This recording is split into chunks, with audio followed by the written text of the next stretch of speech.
Alright guys, Murph's here, and today I'm going to give you guys a first-hand story of the injury that I just received yesterday actually, and then a lot of kind of the lessons learned around it and some things that I'm taking away from it, kind of an after-action review of an injury. So go ahead and I'll kind of set the scene for you. I was at a shooting competition yesterday, and we were on the second to last stage, which involved some steel targets. And I was helping record scores and also pulling a string for a moving target in order to release a moving target. And during the conduct of that course, one of the guys, went through, started shooting up the steel, and a high velocity fragment of a bullet jacket hit me in the arm and hit me hard enough to puncture the skin and start bleeding. So I immediately addressed the wound, realized that I had been injured, blood was flowing very freely but was not spurting, and I slapped pressure on it, identified that it was a cut and not exactly a hole or anything like that, so it's not like somehow I'd managed to get shot from behind the line, but slapped pressure on it, let the RSO know, and then I moved back to the aid bag where a couple of guys hopped in to help me out. Now, we had a quick debate. It took a moment to evaluate the casualty, or to evaluate the injury a little bit further. Notice that it was kind of a tear. You can actually see it here on my arm. I'll roll in some close-ups, of the injury itself, and then some pictures from the day as well. Well, we had a slight debate in which somebody felt that the blood was spurting out of my arm in time with my heartbeat. I was rather convinced that it was just a very deep cut and the associated bleeding with a very deep cut. But I allowed myself to lose that argument because I was not what I would call reasonably objective in this case. So, especially since I'm the kind of guy, when I get a really deep cut, I'll just wrap a paper towel around it and tape it in place. So I'm maybe not the best person to evaluate my own injury, so I allowed somebody else to place a tourniquet on my arm. They did so about 2 to 3 inches above the injury. And then I was thrown in the back of a gator, driven to a established casualty collection point outside of the shooting range. And when I got there, another one of the guys decided to go ahead and apply a pressure dressing to the actual injury site, but left the tourniquet in place and actually added an additional tourniquet above that one in case we had failure of both the pressure dressing and a tourniquet. From there, I got moved into the ambulance. Ambulance driver removed the tourniquet very slowly after he evaluated the injury and decided that there was unlikely that it was a arterial bleed based on the location of the injury and the fact I did not have a pass-through. Went to the hospital, they took some x-rays, the fragment's still in there, it's still in there right now.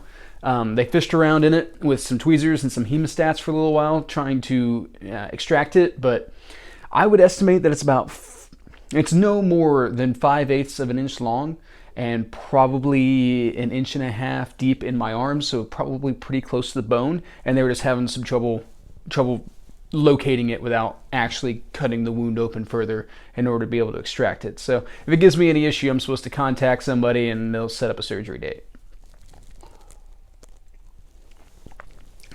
All right, so that's what happened. Now, a couple things I want you guys to keep in mind is that, first off, I'm not pointing blame. All right, I was over 9 meters away from the target. There was no reason to believe that a high velocity piece of shrapnel like that would come back and actually produce an injury. Like, a couple of us who were standing around there have been getting lightly peppered with shrapnel, but very light, just bouncing off of us and all that kind of stuff. Nothing moving with a lot of velocity.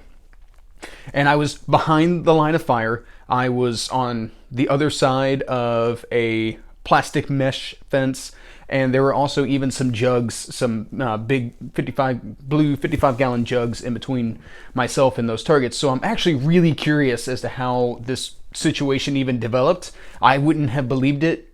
Observing it from afar, I would not have believed it unless, I'd been there and been the guy hit, which I was. So I kind of have to believe it, I guess. So I'm not trying to assign blame to anybody, and really, truly, any of the guys that helped me out today, I would like to buy a drink sometime to say thank you, because I really do appreciate the help.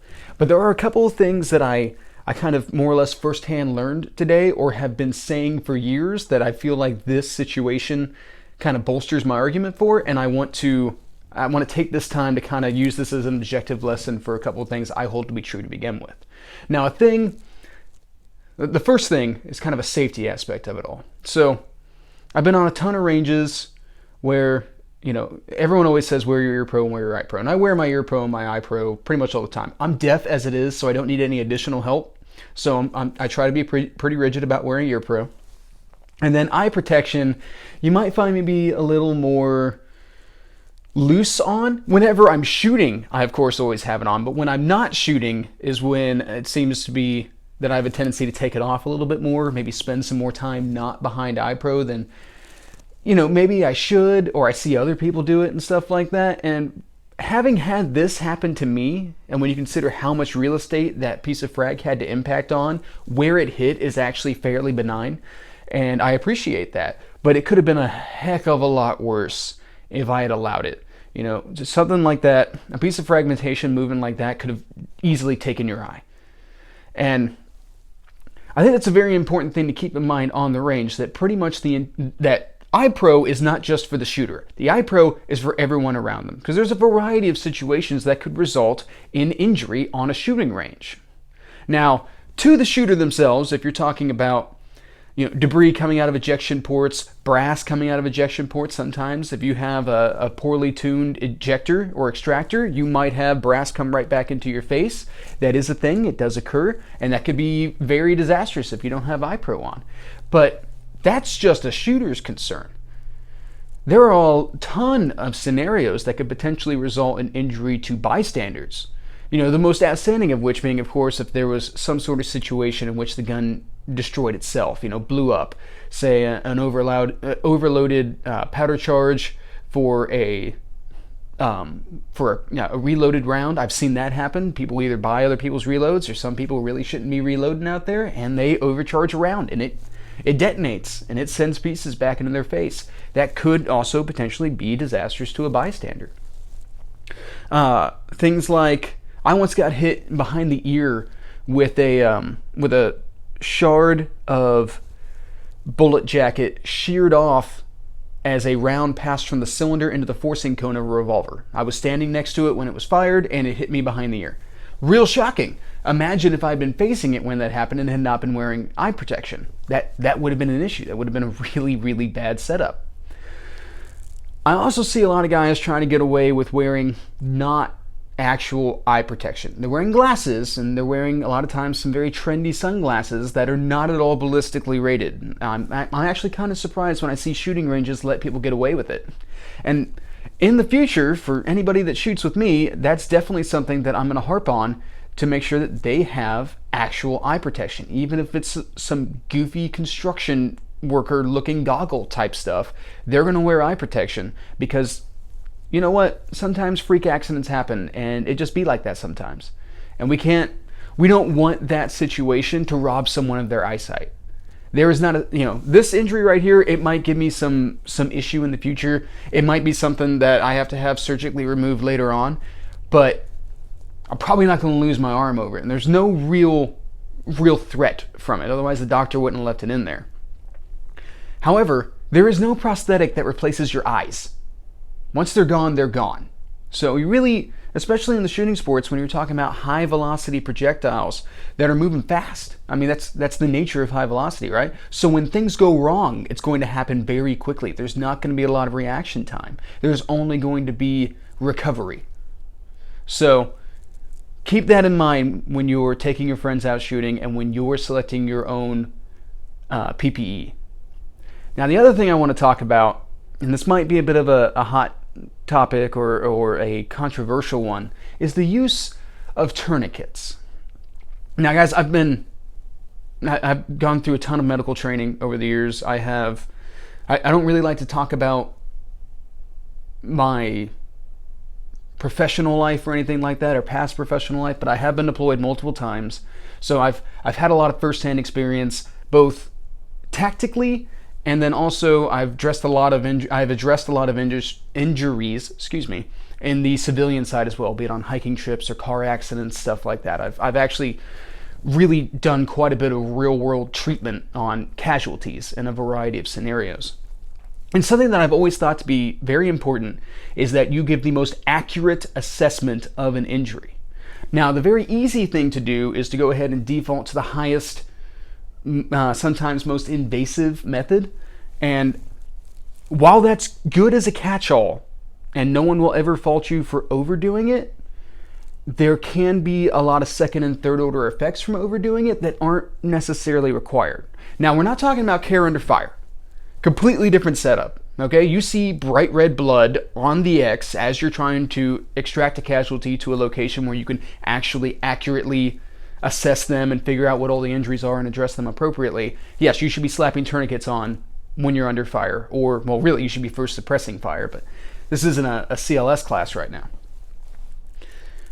In a tactical scenario, it makes complete sense to emphasize using a tourniquet, to just default to that process, because at the end of the day, at least that guy's alive. Even if it winds up being on there for hours longer than it really required to be, and that guy winds up losing a little bit more meat off of his body than he would have otherwise, he's at least still alive. And when you consider that in those scenarios, we're very much so concerned about a greater overall tactical setting, stabilizing the casualty is the only important thing. How accurate that stabilization is kind of, I don't want to say it's unimportant, but it's in a different place on our continuum of importance in the tactical scenario. And that's fine. There are other factors that are driving this situation, and ultimately everything that you're doing is trying to prolong the life of this dude. So jumping to that level of care that involves a tourniquet makes perfect sense. Now, in my scenario, having spoke to the paramedic, the nurse, and the doctor, nobody, including myself, faults these guys for defaulting to a tourniquet. It was the better safe than sorry mentality, which is completely fine and completely valid. I understand that, and I really do. However, something to keep in mind about the application of tourniquets is that they do have long-term health effects. Now, mine was on for about 20 to 30 minutes before the paramedics safely removed it. And did so with knowledge, because he evaluated that actually having that applied was causing me more damage than the actual injury was when it could be handled by a pressure dressing. This is a very important fact here. I'm not saying tourniquets don't have a use. What I am saying is that I don't have full feeling in my pinky or the lower portion of my hand right now because of side effects from that tourniquet. Now, originally it was much higher in my hand that I didn't have feeling, and it's been slowly coming back. So it's a situation that's remedying itself. I'm going to live, I have a full expectation to, within the next 24 hours, have full feeling back in my pinky. However, we need to keep that in mind when we are assessing casualties and make sure that we get as accurate as we can. If we feel uncomfortable in the scenario and that drives us to want to go ahead and jump to that next level and apply that tourniquet, that's fine. Just remember that we can't willy-nilly remove it once it goes on. Only medical professionals can. So we need to make sure that when we make that jump, especially in a civilian scenario where we have time, we are not under fire, we can properly evaluate the casualty and make sure that they get the proper, accurate care. Alright guys, that's what I got. I just want to go ahead and put this information out there while it was still really fresh in my memory. It literally happened 27 hours ago. So it's all right up there, and I wanted to get it into video format as soon as I could so that I could kind of benefit everyone else from my experience. So have a good day.